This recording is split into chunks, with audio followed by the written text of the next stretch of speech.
기도하시겠습니다. 살아계신 하나님 감사합니다. 주님의 은혜 가운데 우리가 살아갑니다. 우리를 사랑하시고 그 사랑이 넘쳐 흘러서 예수 그리스도 독생자를 보내주시고 우리를 구원케 하시며 우리로 하여금 주님의 양자 삼아주시고 예수 그리스도를 머리로 우리가 교회가 되어서 주님께 영광 돌리는 삶을 살게 허락하신 주님 감사합니다. 오늘도 저희 예배 드립니다. 하나님 영과 진리로 예배할 수 있게 허락하시고 홀로 영광 받아 주시옵소서. 감사드리며 살아계신 예수님의 이름으로 기도드렸습니다. 아멘. 주의 음성을 내가 들으니 사랑하는 말일세. 믿는 마음으로 주께 나오니 나를 영접하소서. 내가 매일 십자가 앞에 더 가까이 가오니 구세주의 흘린 보배 피로써 나를 정케 하소서. 주여 넓으신 은혜 베푸사 나를 받아주시고 나의 품은 뜻 주의 뜻같이 되게 하여 주소서. 내가 매일 십자가 앞에 더 가까이 가오니 구세주의 흘린 보배 피로써 나를 정케 하소서. 주의 보좌로 나아갈 때에 어찌하니 기쁠까. 주의 얼굴을 항상 배우니 더욱 친근합니다. 내가 매일 십자가 앞에 더 가까이 가오니 구세주의 흘린 보배 피로써 나를 정케 하소서. 우리 구주의 넓은 사랑을 증명할 자 없으며 주가 주시는 참된 기쁨도 헤아릴 수 없도다. 내가 매일 십자가 앞에 더 가까이 가오니 구세주의 흘린 보배 피로써 나를 정케 하소서. 죄짐에 눌린 사람은 다 주께 나오라. 주 말씀 의지할 때에 곧 평안 얻으리. 의지하세 주 의지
의지하세 주 의지하세 구하시네 구하시네 곧 구하시네 온 성도 하나 되어서 영광 길 걸으며 한없는 은혜 받아서 영원히 누리리 의지하세 의지하세 의지하세 주 의지하세 아멘 구하시네 구하시네 곧 구하시네 민족의 가슴마다 민족의 가슴마다 피 묻은 그리스도를 심어 이 땅에 푸르고 푸른 그리스도의 계절이 오게 하소서 오게 하소서 이 땅에 하나님의 나라가 이루어지게 하옵소서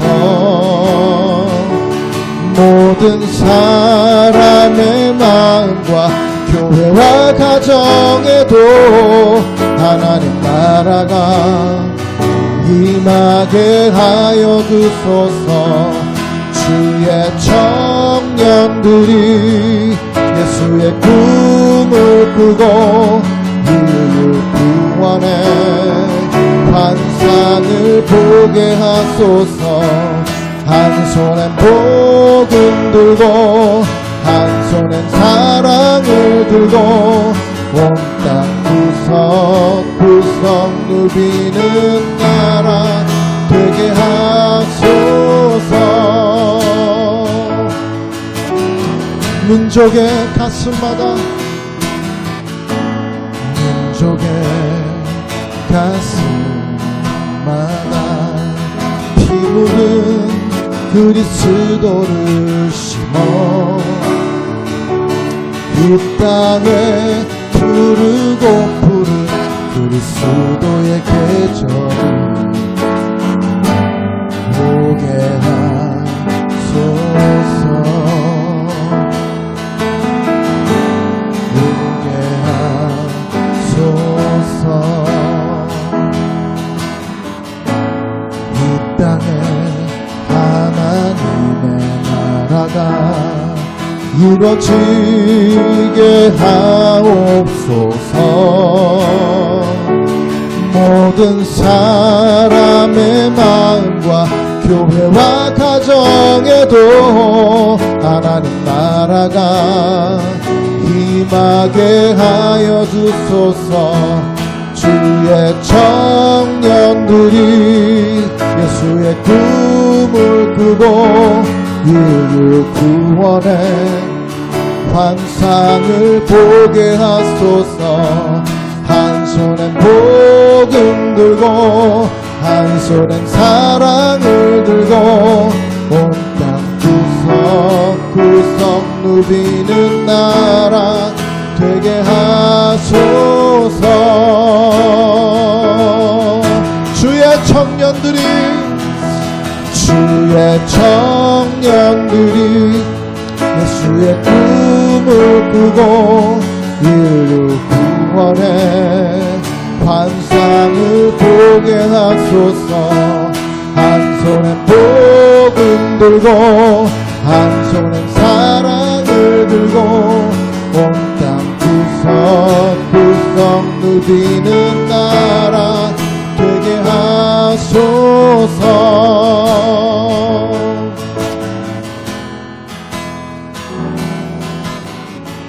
나의 영혼이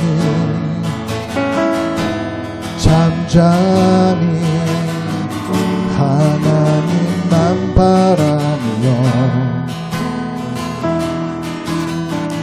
나의 구원이 그에게서 나는 두다. 나의 영혼아 잠잠히 하나님만 바라라. 나의 소망이 저에게서 나는 도다. 오직 주만이 나의 반성 나의 구원이시니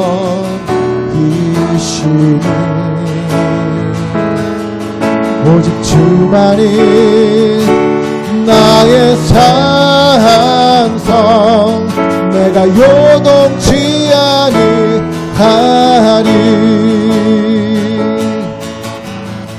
나의 영혼이 간절히 여호와를 갈망하며 나의 입술이 여호와를 찬양하리.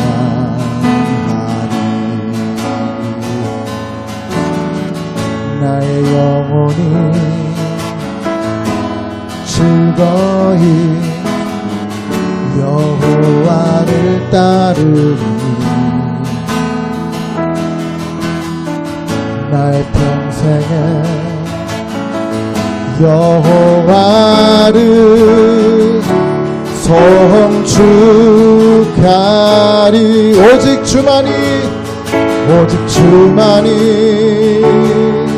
나의 반성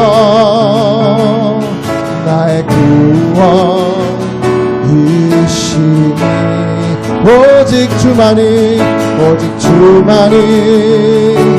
나의 산성 내가 요동치 아니하리. 나의 구원 나의 영광 하나님께 있으니 내 힘의 반성과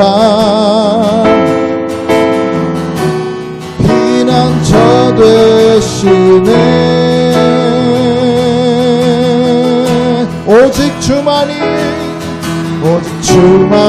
할렐루야 나의 반성 나의 구원이시니 오직 주만이 나의 산성 내가 요동치 아니하리. 내가 요동치 아니하리. 내가 요동치 아니하리.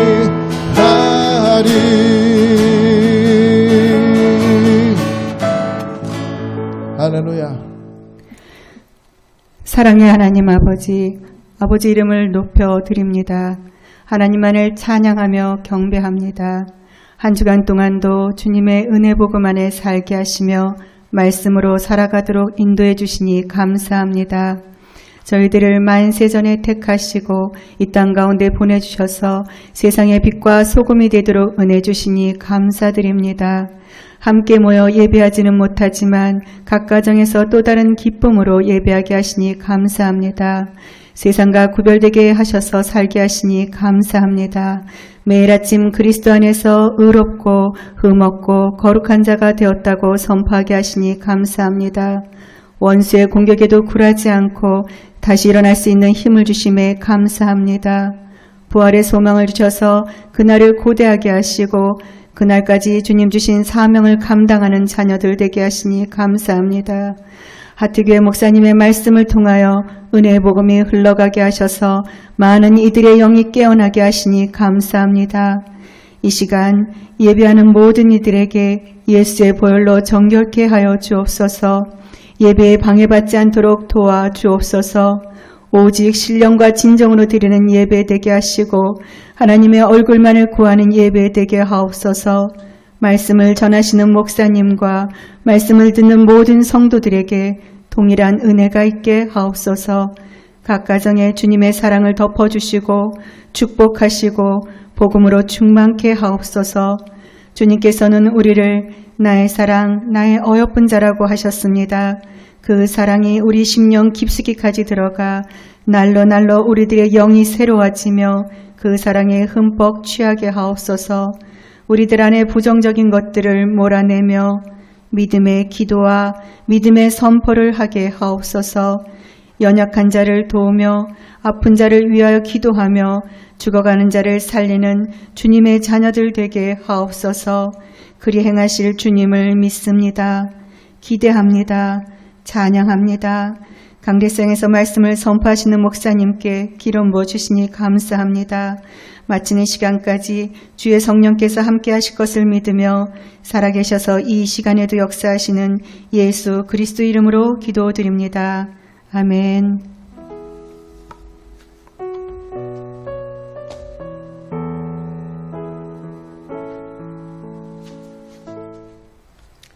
할렐루야.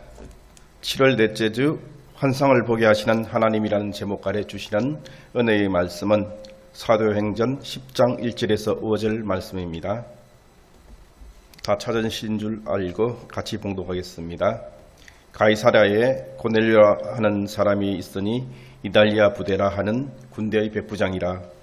그가 경건하여 온 집안과 더불어 하나님을 경외하며 백성을 많이 구제하고 하나님께 항상 기도하더니 하루는 제9시쯤 되어 환상 중에 밝히 보매 하나님의 사자가 들어와 이르되 고넬료야 하니 고넬료가 주목하여 보고 두려워 이르되 주여 무슨 일이니까. 천사가 이르되 내 기도와 구제가 하나님 앞에 상달되어 기억하신 바가 되었으니 내가 지금 사람들을 요바에 보내어 베드로라 하는 시몬을 청하라. 아멘.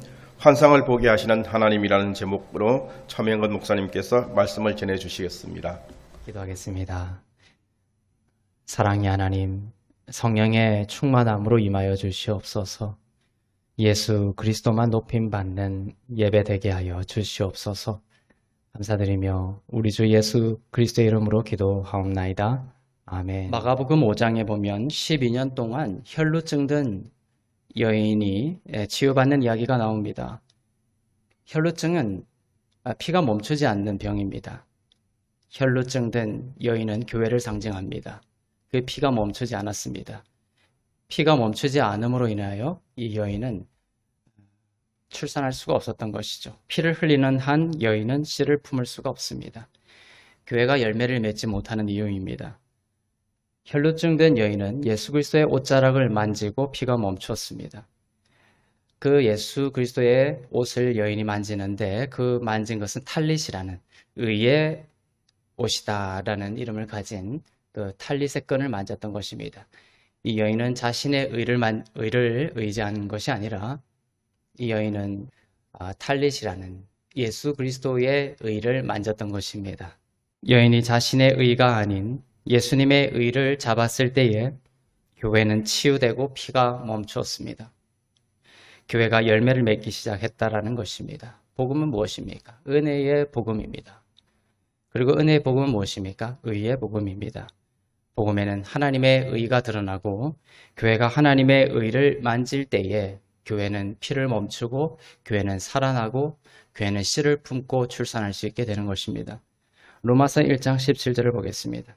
시작. 복음에는 하나님의 의가 나타나서 믿음으로 믿음에 이르게 하나니 기록된 바 오직 의는 믿음으로 말미암아 살리라 함과 같으니라. 복음에는 하나님의 의가 드러납니다. 사도 바울은 선교 여행 마지막에 가이사에게 재판을 받기 위해서 로마행 배에 오르게 됩니다. 바울이 탔던 배는 크리스천 세계를 뜻합니다. 바울은 외부의 풍랑에 이끌리지 않았습니다. 바울은 성령의 인도하심을 구했고 성령의 인도하심을 따랐습니다. 그때 당시 바울이 배를 타고 죄수의 신분으로 로마로 갈 때에 그때는 겨울입니다. 선장과 선주는 따뜻한 항구인 그레데 항구로 가서 겨울을 지나고자 했습니다. 그러나 바울이 반대했죠. 바울은 그레데로 가면 안 된다. 성령께서 말씀하시기를 그레데로 가면 위험하다. 큰 피해가 있을 것이다. 이러한 음성을 들었기 때문에 바울은 그레데로 가는 것을 막았죠. 그러나 총책임자였던 백부장은 바울의 말을 듣지 않았습니다. 당시 항해와 풍랑과 기후에 능숙하고 모든 것을 전문가로 여겨졌던 선장과 선주의 말을 따라서 그레데로 항해하기로 결정을 합니다. 그리고 결국 큰 어려움을 겪었던 것이죠. 그것이 사도행전 27장에 일어나고 있는 일입니다. 사람들은 성령의 음성을 따른 바울의 말을 듣지 않음으로 인하여 큰 어려움을 겪었습니다. 그래서 크리스천 세계가 바울의 말을 듣지 않음으로 인하여 이 크리스천 세계가 고통을 겪었던 것입니다. 오늘날에도 수많은 사람들이 바울이 부활한 예수님으로부터 직접 받은 이 은혜의 복음을 듣지 않아 고통을 당하고 있습니다. 바울의 복음은 부활하신 예수 그리스도로부터 직접 계시받은 복음입니다. 하나님의 의가 계시되는 복음입니다. 믿음에서 믿음으로 주어지는 하나님의 의가 주어지는 복음입니다.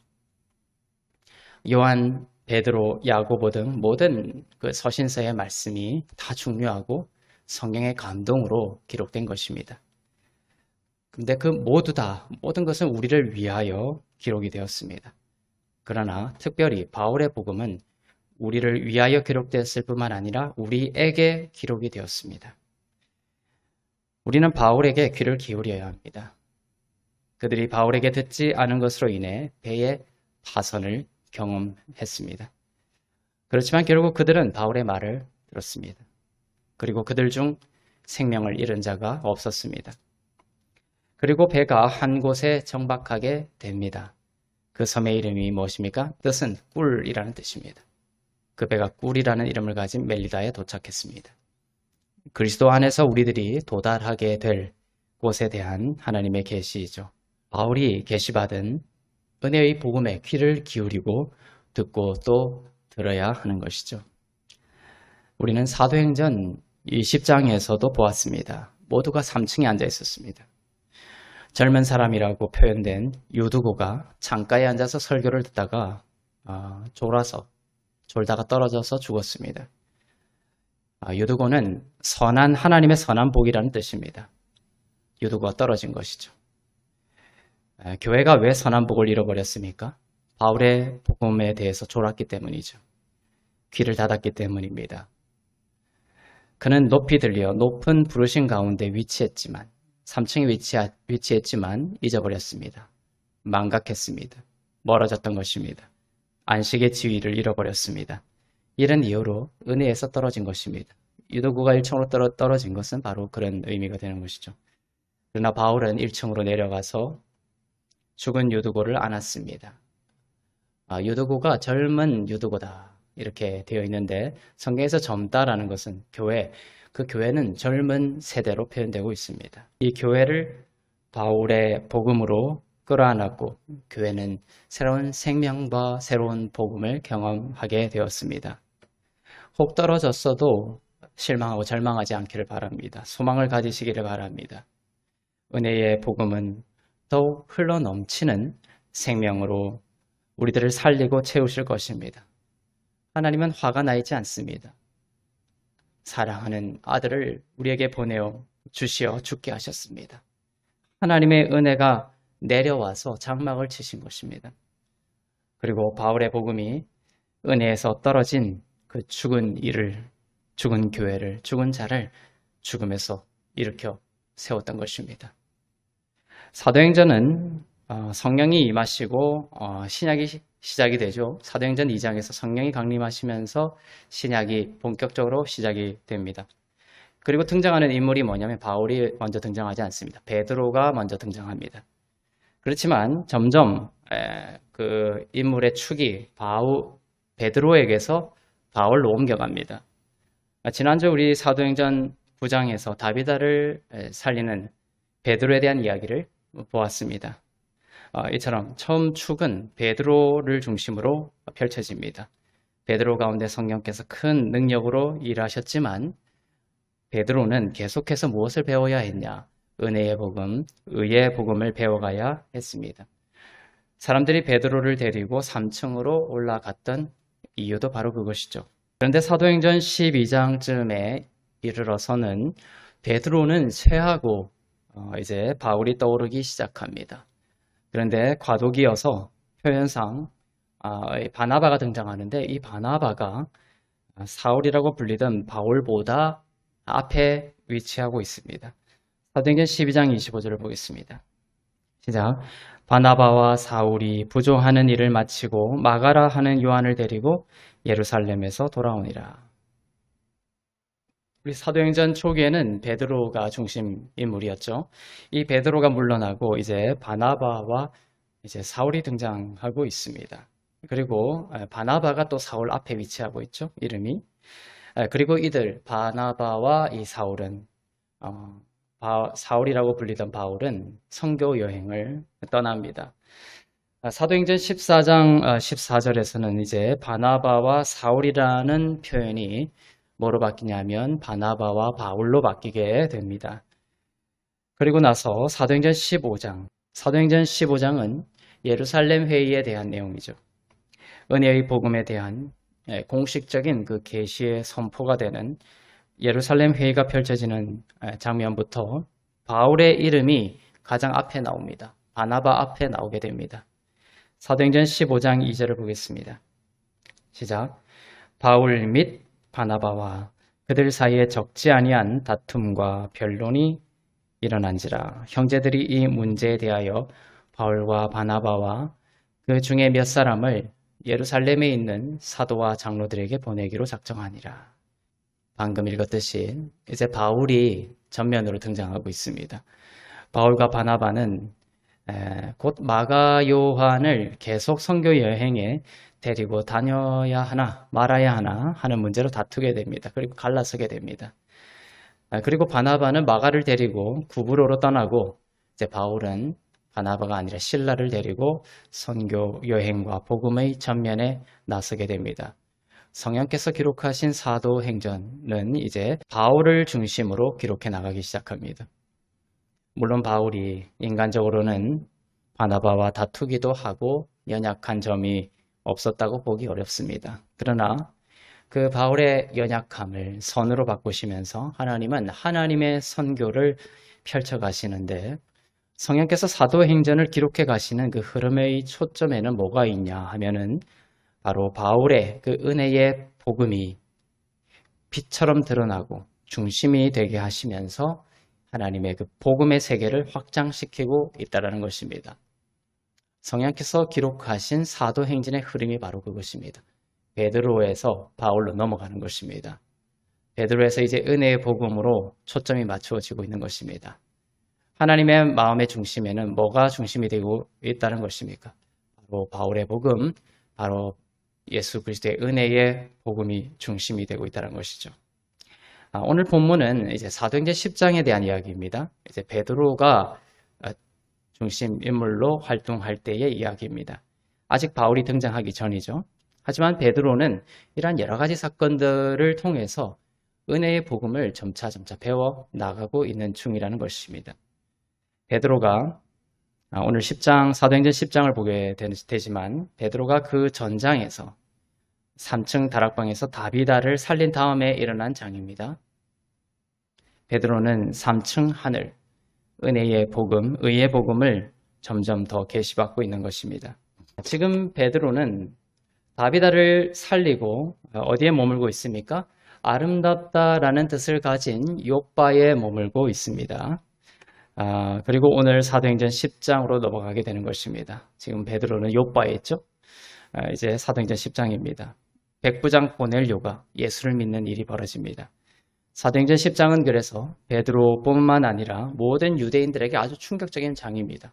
사도행전 10장은 후속사적으로, 복음적으로 아주 중요한 장입니다. 왜냐하면 이방인에게 오직 율법이 아니라 예수 그리스도를 믿는 믿음으로, 은혜의 복음으로 이방인들이 구원을 받는 놀라운 일이 일어난 사건의 장이기 때문에 그렇습니다.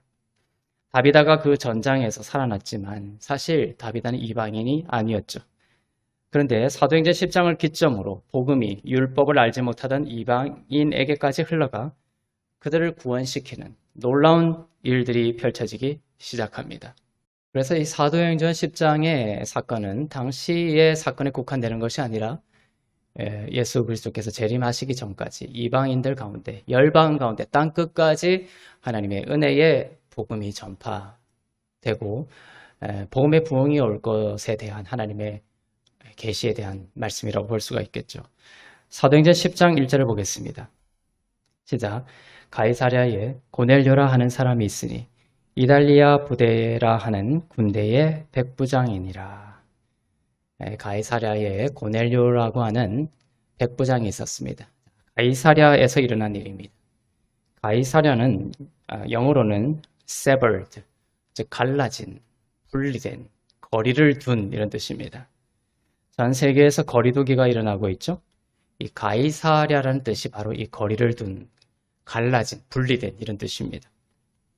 이 가이사랴에 누가 있었냐면 고넬료라고 하는 군대의 백부장이 있었습니다. 이방인이었습니다. 군대의 중간급 장교입니다. 그런데 그 이름이 고넬료입니다. 고넬료는 코론이라는 라틴어에서 나온 헬라어이고 이 코론의 이름의 뜻은 뭐냐면 뿔, 혼이라는 그 뿔이라는 의미를 가지고 있습니다. 그리고 크라운, 왕관이라는 의미도 가지고 있습니다. 이 코론에서 코로나가 나왔습니다. 이 코로나 바이러스의 왕관 그 모양에서 이 코로나라는 이름이 나왔죠. 고넬료는 이처럼 뿔, 왕관이라는 뜻입니다. 성경에서 하나님은 뿔이라는 단어를 사용하셔서 만군의 왕이신 하나님의 다스리심을 표현하고 있습니다. 어떻게 보면 이 세상은 뿔의 싸움이라고 볼 수가 있겠죠. 만군의 여호와의 뿔이 높아지느냐 아니면 사단의 뿔이 높아지느냐 이렇게도 볼 수가 있는 것입니다. 사무엘상 2장 10절입니다. 시작. 여호와를 대적하는 자는 산산이 깨어질 것이라. 하늘에서 우레로 그들을 치시리로다. 여호와께서 땅끝까지 심판을 내리시고 자기 왕에게 힘을 주시며 자기의 기름 부음을 받은 자의 뿔을 높이시리로다. 하나님은 역사 속에서 하나님의 뿔을 높이 드시기를 원하십니다. 하나님 나라의 다스리심과 통치하심을 신실하게 이루어 가실 것입니다.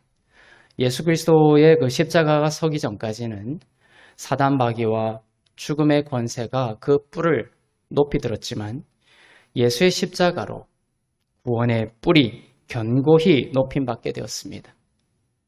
그리고 예수를 그리스도로 믿는 모든 자들의 뿔을 하나님께서 높여주시고 계신 것이죠. 뿔이라는 의미의 이방인인 이 고넬료의 집에 예수 그리스도의 구원이 임한 것은 그 가이사랴, 모든 것이 갈라지고 모든 것이 거리를 두고 사랑이 식어지는 이 말세의 때에 바로 고넬료 그 이방인들 가운데 구원의 뿔을 드실 하나님의 구원의 역사를 나타내고 있는 것이죠. 그래서 이 사도행전 10장의 일은 말세의 시대에 바로 하나님께서 이방인들 가운데 편만이 구원의 뿔을 드시고 괴를 사용하셔서 복음을 땅끝까지 전하게 하시는 놀라운 복음의 시대에 관한 하나님의 계획이라고 볼 수가 있는 것입니다. 코로나로 인해서 어려움이 있음에도 불구하고 하나님께서는 세상의 뿔을 낮추시고 꺾으시며 아직 예수 그리스도를 알지 못하는 사람들과 족속 가운데 은혜의 복음, 의의 복음을 통해 참된 구원의 뿔이 높이 들리도록 하실 것입니다. 이 코로나 시대에 여러분의 삶 가운데 바로 구원의 뿔이 되시는 그리스도를 높여드릴 수 있기를 바랍니다. 고넬료는 하나님을 경외하며 백성을 구제하고 하나님께 항상 기도하는 자였습니다. 그러나 하나님을 경외하고 하나님의 일에 열심히 있었다고 했지만 고넬료는 구원받은 자가 아니었습니다. 고넬료는 구원이 필요한 사람이었습니다. 예수의 십자가로 죄로부터 구속받아야 했습니다. 그래서 하나님은 환상 가운데 베드로에게 나타나셔서 고넬료에게 보내시죠. 고넬료에게 보내시어서 바로 예수의 피로 인해서 너희 모든 죄가 사함받았음을 그 복음을 전하게 하여 주시고 이때 성령께서 내려오셔서 고넬료뿐만 아니라 그 집안 모든 사람을 예수 믿게 하셨습니다. 거듭나게 하셨습니다. 이 일이 우리 가운데 일어날 것입니다. 이 교회 가운데 일어날 것입니다. 이 모든 것이 갈라져가는 이 마지막 시대에 일어나게 될 것입니다. 사도행전 10장 43절부터 44절입니다. 시작. 그에 대하여 모든 선지자도 증언하되 그를 믿는 사람들이 다 그의 이름을 힘입어 죄 사함을 받는다 하였느니라. 베드로가 이 말을 할 때에 성령이 말씀 듣는 모든 사람에게 내려오시니. 이게 이제 고넬료가 예수 그리스도의 은혜 복음을 듣고 이제 성령께서 내려오셔서 그 집안 모든 사람들이 구원을 받는 장면이에요. 이 장면이. 베드로가 무슨 말을 했습니까? 이 사람을 힘입어, 예수를 힘입어 죄사함을 선포했을 때 성령께서 내려오게 되었습니다. 이 시대는 하나님께서 은혜 복음을 선포하시고 은혜 복음을 통하여 우리에게 죄사함과 의롭게 하심을 선포하게 하시고 믿게 하시고 바로 많은 사람들이 예수께로 돌아오게 되는 구원의 역사가 일어날 것입니다. 현상을 보면 너무나 교회는 어려운 상황이고 무너져가는 것 같죠. 하지만 하나님은 이 일을 신실하게 이루어 가심을 믿으시기를 바랍니다. 기독교는 삼위일체의 복음이죠. 오늘 고넬료가 하나님을 경외하며 구제도 열심히 하고 정말 하나님을 잘 섬기는 사람이었지만 그것으로 인해서 구원받지 못했습니다. 그래서 우리는 여기서 무엇을 확인할 수 있느냐? 바로 복음이라는 것은 기독교는 삼위일체의 복음이라는 것입니다.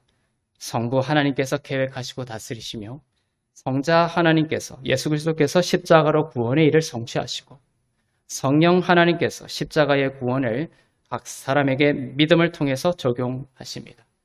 성부, 성자, 성령께서 함께 일하셔서 펼쳐가시는 것이 하나님의 복음이요 하나님의 선교입니다. 하나님을 잘 믿는다고 구원받는 것이 아닙니다. 성삼위를 통하여 죄와 의의 문제가 해결되는 것을 통하여 구원을 얻는 것입니다. 하나님께서 그의 아들을 보내시고 그의 아들을 통하여 십자가에서 피를 흘리게 하여 주시고 우리의 죄를 속죄하시고 이롭게 하셨죠. 성령을 통하여 우리에게 예수 그리스도를 믿는 믿음을 우리에게 주셔서 예수 그리스도를 믿게 하심으로 구원이 일어나게 되는 것입니다. 그래서 성부와 성자와 성령의 이 삼위의 일하심을 통하여 우리가 구원을 받게 된 것입니다. 예수께서 세례를 공생애를 시작하시기 전에 물에서 올라오시죠. 세례 요한에게 세례를 받으시고 올라오실 때 그때도 성삼위가 함께 등장합니다. 예수 성자께서 물 위로 올라오시죠. 하늘에서 성부 하나님께서 이는 내 사랑하는 아들이요 내 기뻐하는 자라 말씀해 주십니다. 그리고 성령 하나님께서 비둘기같이 예수 그리스도 성자 위에 임하십니다. 이처럼 예수님도 예수님의 사역을 바로 성부, 성자, 성령의 삼위일체 가운데 했던 것입니다. 우리가 구원받은 것도 성삼위의 신학 가운데, 복음 가운데 믿게 된 것이요. 또 우리가 예수 믿고 살아가는 것도 바로 성부 하나님과 성자 하나님과 성령 하나님의 성삼위의 복음 가운데, 역사하심 가운데 살아가는 것입니다. 이러한 삼위일체를 인정하지 않는 자유주의 신학이나 하나님 또한 하나님 한 분이 기능만 바꾸어서 모양만 바꾸어서 일하신다라는 이러한 양태론도 진리가 아닙니다. 어떤 곳에서는 이렇게 가르치죠. 하나님이 한 분이신데 그분이 어떤 때는 하나님, 성부 하나님으로 일하시고 어떤 때는 모양을 바꾸어서 성자 하나님으로 또 어떤 때는 모양을 바꾸어서 성령 하나님으로 일하신다. 이것이 바로 양태론입니다. 이것은 진리가 아닙니다. 하나님의 사자가 고넬료에게 환상 가운데 임하여 말씀하십니다. 욥바의 무두장이 시몬의 집에 베드로가 있다. 그를 데려와라. 지금 베드로가 욥바에 있죠. 그 베드로를 데려오라고 합니다. 가이사랴로 고넬료 집으로. 그래서 고넬료는 사람을 보냅니다. 그때 베드로에게도 그 당시 동시간적으로 베드로에게도 환상이 임합니다. 베드로는 그 일상적인 루틴을 따라서 일상의 그 영적인 습관을 따라서 기도하러 지붕에 올라갔습니다. 황홀한 주에 하늘이 열리면서 큰 그릇이 보입니다. 그 안에는 부정한 짐승들이 들어있었습니다. 하나님께서 말씀하십니다. 베드로야, 그 부정한 짐승들을 먹어라. 잡아 먹어라. 그런데 베드로는 순종하지 않습니다. 율법에 보면은 이 부정한 짐승을 먹으면 안 되었거든요. 그것이 율법이었습니다. 그런데 하나님이 그 부정한 짐승을 잡아 먹으라고 하는 것입니다. 여기에 담긴 복음적인 메시지는 바로 율법적으로 이방인은 구원받지 못하는 자, 부정한 자였지만 이제 하나님의 복음이 예수 그리스도를 통하여 이방인에게까지 펼쳐지게 됐습니다. 이방인들도 예수 그리스도 믿고 하나님의 자녀가 되는 거룩한 자녀가 되는 시대가 된 것이죠. 그래서 바로 하나님께서 베드로에게 이 짐승을 부정하다 하지 말고 내가 정하다고 했으니 먹으라고 하시는 겁니다. 그런데 베드로는 아직까지도 그의 사고가 어디에 갇혀 있는 거예요? 율법적인 사고에 갇혀 있는 것입니다. 은혜의 복음을 점점점 이제 배워가고 있는 베드로의 모습을 볼 수가 있습니다. 하나님께서 먹으라 하시고 베드로는 율법적으로 먹지 말아야 되니까 안 된다고 하시고 안 된다고 했고 이 일이 3번 있은 후에 그릇이 하늘로 올라가게 되었습니다. 베드로는 이 환상이 무슨 뜻인지 이해하지 못합니다. 그때 마침 고넬료가 보낸 사람이 베드로에게 찾아옵니다. 그때 또한 성령께서 베드로에게 이 환상의 의미를 풀어주십니다. 사도행전 10장 19절에서 20절입니다.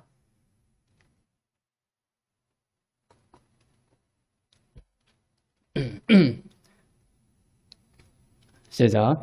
베드로가 그 환상에 대하여 생각할 때에 성령께서 그에게 말씀하시되 2 사람이 너를 찾으니 일어나 내려가 의심하지 말고 함께 가라. 내가 그들을 보내었느니라 하시니.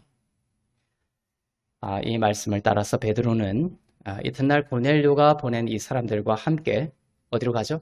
가이사랴 고넬료의 집으로 가게 됩니다. 가서 예수 그리스도의 이름을 통해서 죄사함을 받는다라는 은혜의 복음을 전하고 고넬료의 온 집안이 예수를 믿게 되었습니다. 바울은 사도행전 13장에서 죄사함과 의롭게 하심에 대해 더욱 분명하게 설교하죠. 2가지를 분명하게 표시해서 설교합니다. 죄사함과 의롭게 하심. 하지만 베드로의 경우에는 의의 복음에 대한 계시가 점점점 확대되는 과정에 있는 상황입니다. 그러나 선교는 하나님께서 하시기 때문에 성령께서 우리의 그 부족한 가운데서도 능력으로 일하시고 베드로 자신도 깜짝 놀랄 만한 풍성한 이방인 구원의 일이 펼쳐지게 되었습니다. 사도행전 10장에는 메시지가 너무 많지만 오늘 하나님께서 제게 주신 말씀은 환상에 대한 것입니다. 베드로가 말씀과 기도 가운데 있을 때 늘 베드로는 말씀과 기도를 가까이 했습니다. 그리고 일상적인 영적 습관이 뭐였냐면 어떤 시간이 되면 말씀을 읽고 또 일정한 시간이 되면 지붕으로 올라가서 기도를 했죠. 기도를 하러 지붕에 올라갔을 때 하나님께서 환상을 통하여 베드로에게 그 환상을 보여주시며 하나님의 일을 이렇게 이뤄갔던 것입니다. 이러한 환상을 통하여 하나님께서 일하신다. 사무엘상 3장 1절부터 4절을 보겠습니다. 사무엘에 대한 이야기입니다. 시작.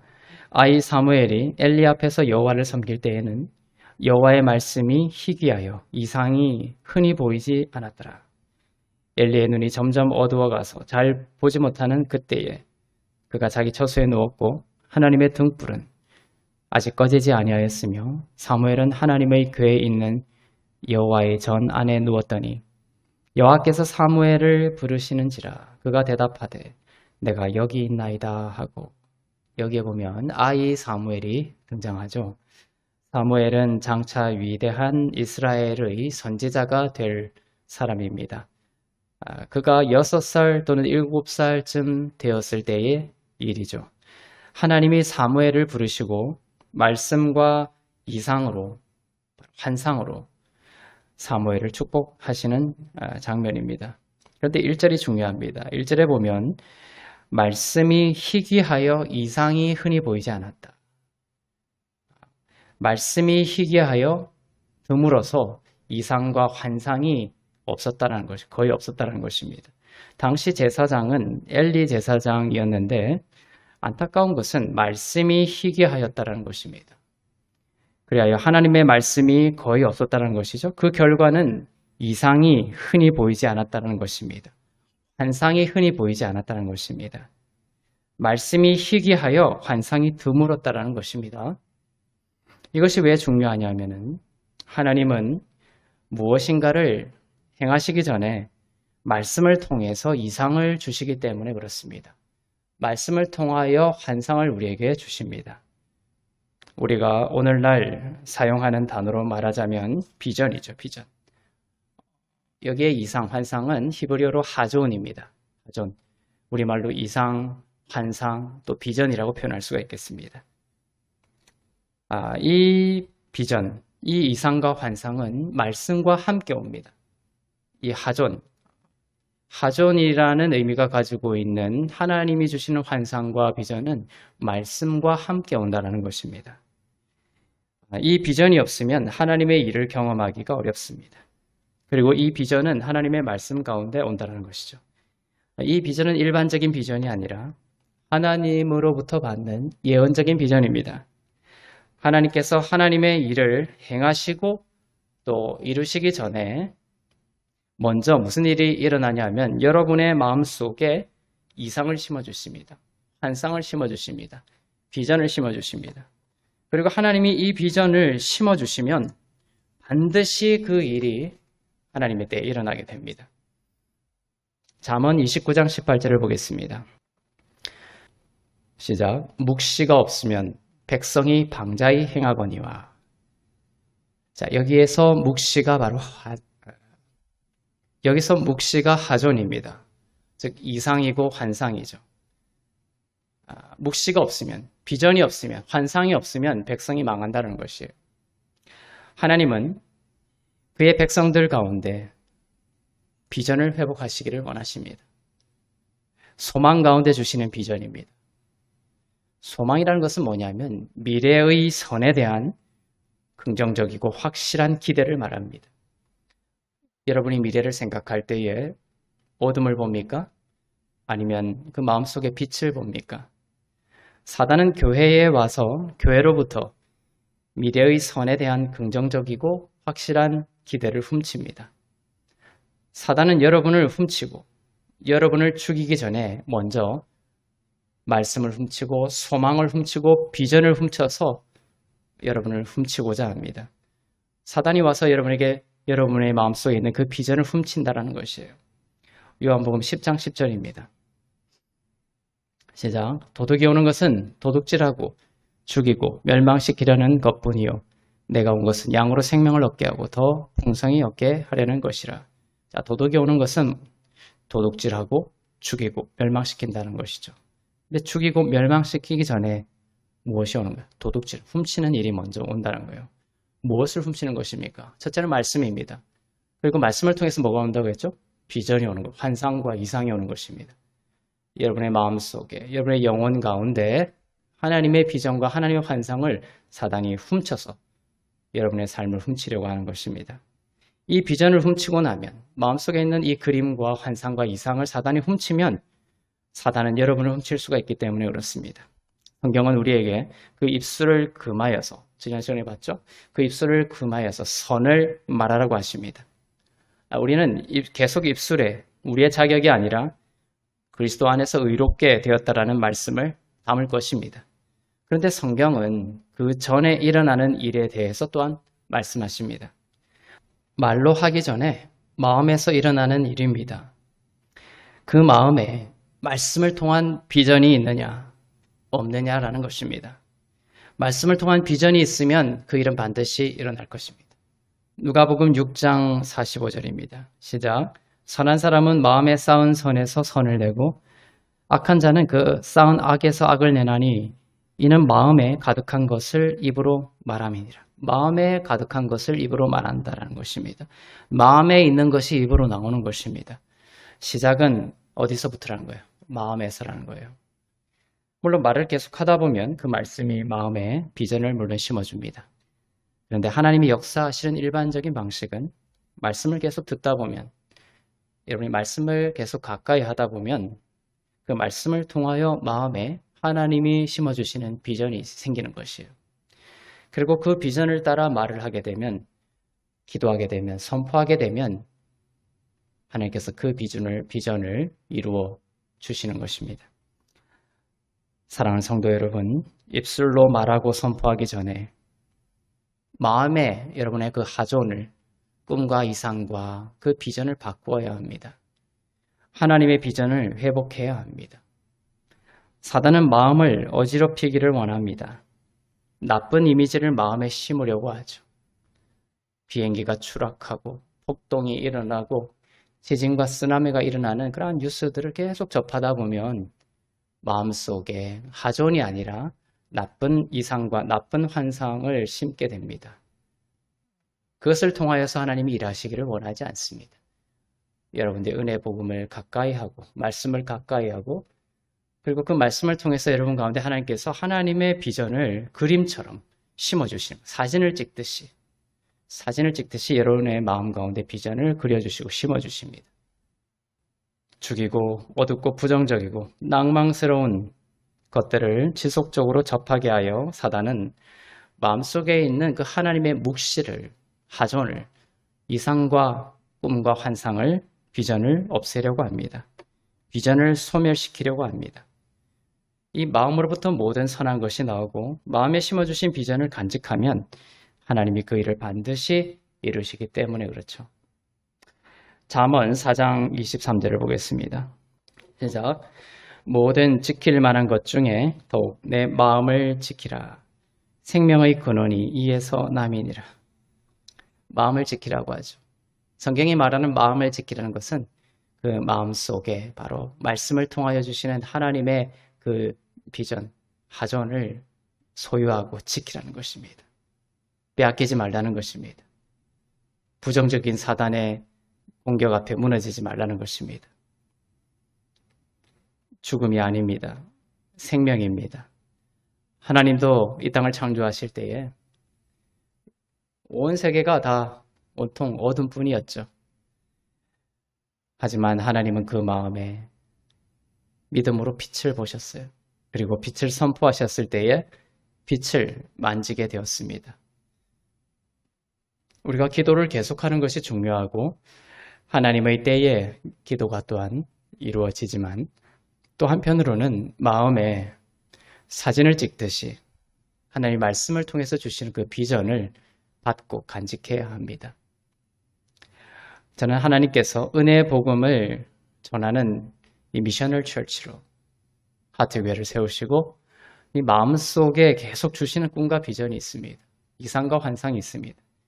저는 말씀 가운데 주시는 이 환상을 소중히 간직하며 마음속에 계속 제 마음속에 사진을 찍듯이 마음속에 하나님이 주신 이 환상을 이미지로 계속 떠올리고 꿈을 꾸고 기도합니다. 제게 주신 하나님의 그 환상, 하존은 이것이죠. 예레미야 17장 7절부터 8절입니다. 시작. 그러나 무릇 여호와를 의지하며 여호와를 의뢰하는 그 사람은 복을 받을 것이라. 그는 물가에 심어진 나무가 그 뿌리를 강변에 뻗치고 더위가 올지라도 두려워하지 아니하며 그 잎이 청정하며 가무는 해에도 걱정이 없고 결실이 그치지 아니함 같으리라. 이 말씀이 제 마음속에 사진처럼 그림처럼 확 박혀서 사라지지를 않아요. 제가 예전에 이스라엘 북쪽에 있는 단이라는 도시에 가서 이 말씀에 해당하는 모습을 그때 보았습니다. 그 그림을 보았을 때 하나님이 말씀으로 이 예레미야 17장의 말씀으로 제가 단에서 보았던 그 그림을 그 광경을 사진처럼 제 마음속에 하존으로 비전으로 확 심어주셨어요. 그리고 그걸 두고 이때까지 계속 기도하고 선포하며 살아온 것이죠.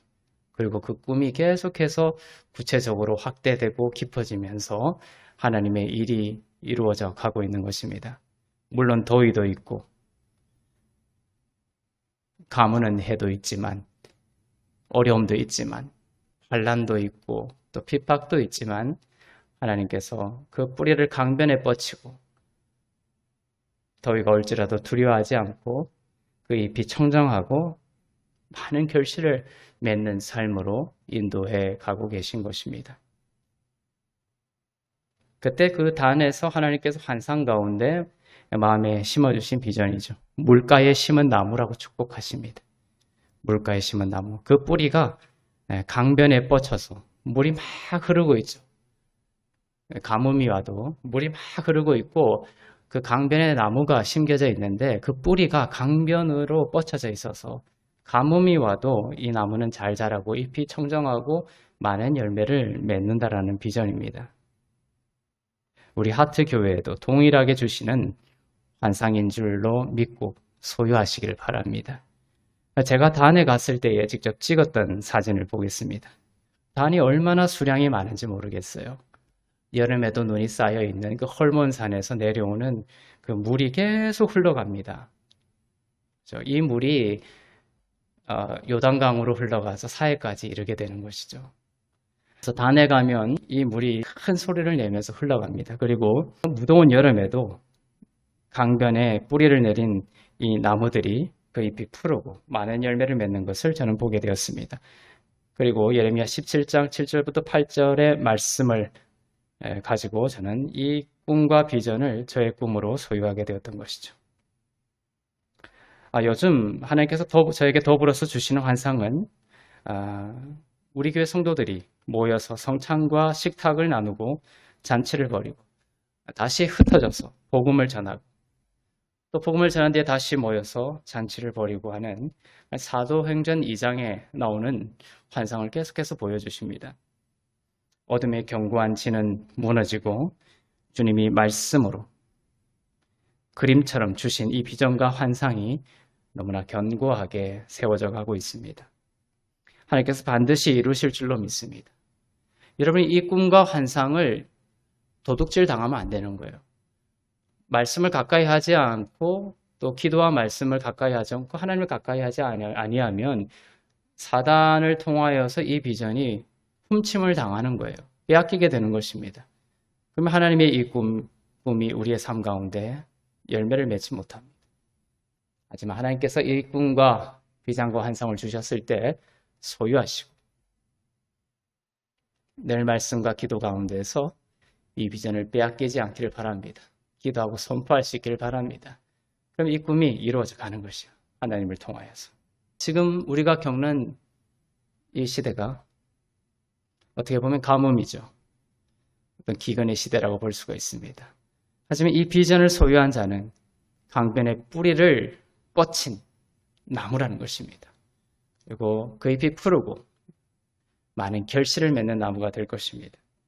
마지막으로 그 베드로가 말씀과 기도 중에 환상을 보고 또 성령의 확신을 가졌던 것처럼 여러분들도 주님을 따르는 제자로서 가장 기본적인 그 일상의 영성을 회복할 수 있기를 바랍니다. 오늘날과 같은 거리두기 시대에 우리에게 중요한 것이 바로 이 일상의 영적 습관을 회복하는 것입니다. 말씀을 깊이 묵상하기를 바랍니다. 깊이 묵상하는 단계까지 안 가더라도 매일 말씀을 읽고 일정한 말씀을 읽고 기도하고 선포하는 제자가 되기를 바랍니다. 이러한 영적 습관을 여러분들이 만들 수 있기를 바랍니다. 하루에 3끼를 먹듯이 매일매일 말씀을 읽고 또 가능하다면 묵상을 깊이 하고 또 기도하고 이러한 영적인 습관을 들임으로써 여러분 가운데 하나님의 하존, 하나님의 이상과 비전을 받고 소유하고 빼앗기지 않기를 바랍니다. 그리고 하나님의 때에 이 꿈이 반드시 이루어지게 될 것입니다. 주님이 주시는 환상으로 여러분의 마음을 지키고 생명의 날들을 누리고 전파하는 복된 하나님의 사람들 다 되시기를 주님의 이름으로 축원합니다. 기도하겠습니다. 네, 우리 주신 말씀을 생각하면서 하나님께 기도를 드리도록 하겠습니다. 하나님, 우리 가운데 환상을 주시는 하나님을 기뻐합니다. 우리 마음 가운데 말씀으로 날마다 환상을 부어 주시옵소서. 세상의 환상이 아니라 하나님의 말씀 가운데 우리에게 예언적으로 주시는 하나님의 꿈과 비전을 더하여 주시옵소서. 사단이 다가와서 그 환상을 훔쳐가지 않도록 늘 말씀과 기도 가운데 머물게 하여 주시고, 주님, 그 환상을 붙들고 소유하며 입으로 선포하며 나아갈 때에 주님이 심어주신 그 환상이 주님의 뜻과 선하심 가운데 이루어질 수 있도록, 열매 맺을 수 있도록 인도하여 주시옵소서. 우리의 인생 가운데 그리스도께서 구원의 뿔로 높임받기를 원합니다. 주님, 구원의 뿔로 우리 가운데 통치하여 주시고 다스려 주시고 만왕의 왕으로 임하여 주시옵소서. 함께 기도하며 나가시겠습니다. 사랑의 하나님, 감사합니다. 우리의 삶 가운데 주의 환상을 부어 주시옵소서. 주의 비전을 심어 주시옵소서. 주의 말씀으로 우리 영혼 가운데 흔들리지 않는 견고한 환상으로 비전으로 심어 주시옵소서. 사단에게 빼앗기지 않게 하여 주시고 사단이 훔쳐가지 않도록 늘 말씀과 기도 가운데 머물게 하여 주시옵소서. 주님, 은혜 베풀어 주시사 우리의 인생 가운데 그리스도의 구원의 뿔이 높임받기를 원합니다. 주님, 나는 낮아지고 오직 예수 그리스도께서 높임받는 인생 되기를 원합니다. 이 말세의 때에 모든 것이 식어지고 거리를 두고 주님 멀어지고 사랑이 식어지는 시기이지만 하나님, 우리의 인생 가운데 주께서 구원의 뿔로 좌정하여 주시고 통치하여 주셔서 주님, 우리의 영적인 거리가 좁아지게 하여 주시고 가까워지게 하여 주시고 주님 안에 우리의 모든 뿌리를 두고 주님을 높이며 우리 인생 가운데 구원의 뿔로 주님 높임 받으시는 주님만 바라보며 나아갈 때에 주님, 가뭄이 와도 두려워하지 아니하고 많은 열매를 맺으며 결실이 있는 인생 되게 하여 주시옵소서. 그러한 교회 되게 하여 주시옵소서. 우리의 마음을 하나님이 주시는 예언적인 환상으로, 예언적인 비전으로 지키기를 원합니다. 말씀과 기도 가운데 주님께서 주시는 환상과 이상과 비전을 소망합니다. 환상을 사모하는 자가 되게 하여 주시고 그리스도의 이름으로 기도하고 선포할 때에 이루어 주실 줄로 믿습니다. 가뭄이 든 시간들입니다. 하지만 시냇가에 뿌리를 둔 나무처럼 성도들을 지키시고 그 잎이 청정하고 많은 결실을 맺는 주님의 제자 되게 인도하여 주시옵소서. 말씀과 기도 앞에 앉는 것을 즐거워하게 하여 주시고 우리 인생 가운데 그리스도께서 구원의 뿔로 높임 받으시사 다스려 주시고 통치하여 주시고 이루어 주시옵소서. 그렇게 행하실 주님을 찬양합니다. 모든 것이 하나님의 은혜임을 고백하며 드린 예물 위에 기름 부으시고 쓰이는 곳마다 복음이 전파되고 교회가 세워지고 하나님의 나라가 확장되게 하여 주시옵소서. 감사드리며 이제는 우리 주 예수 그리스도의 은혜와 하나님 아버지의 사랑과 성령님의 위로교통 새롭게 하심의 역사가 말씀과 기도 가운데 주시는 하나님의 환상을 사모하며 그 비전을 이루실 주님께 우리의 모든 것을 의탁하기를 소망하는 주 안에서 의롭고 흠없고 거룩한 교회 위에 흩어져 말씀을 전하시는 우리 선교사님들 위해 나라와 민족들 위해 이제부터 영원토록 충만하시기를 간절히 축원하옵나이다. 아멘.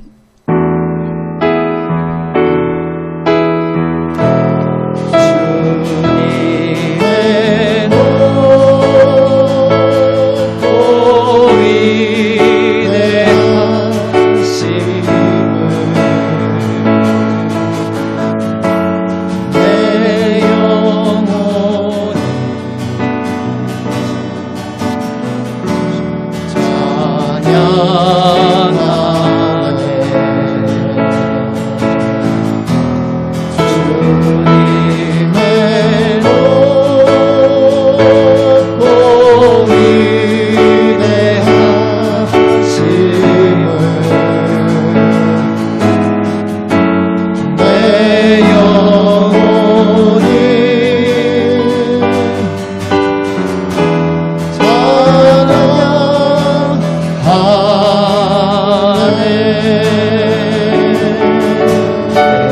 위대하신 주님께 영광의 박수 올려드리겠습니다.